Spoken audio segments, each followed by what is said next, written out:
ঢাকা শহর থেকে খুব বেশি দূরে নয়, কিন্তু সময়ের হিসেবে এই জায়গা প্রায় 200 বছর পেছনে পড়ে আছে। ঊনবিংশ শতাব্দীতে সোনারগাঁও এই অঞ্চল ছিল বাংলার অন্যতম বাণিজ্যের কেন্দ্র। পানাম নগর গড়ে উঠেছিল হিন্দু ব্যবসায়ীদের হাত ধরে।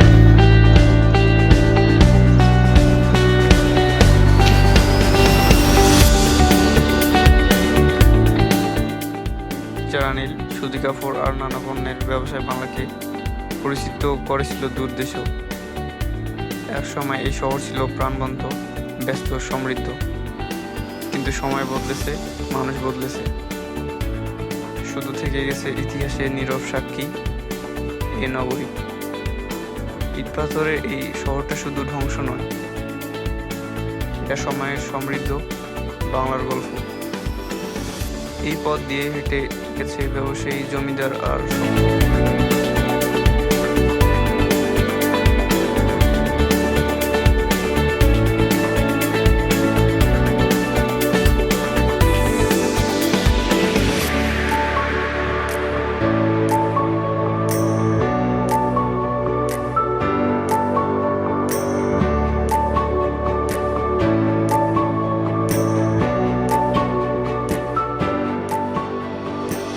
দেয়ালের ফাঁকে ফাঁকে আজও লুকিয়ে আছে ইতিহাসের দীর্ঘশ্বাস।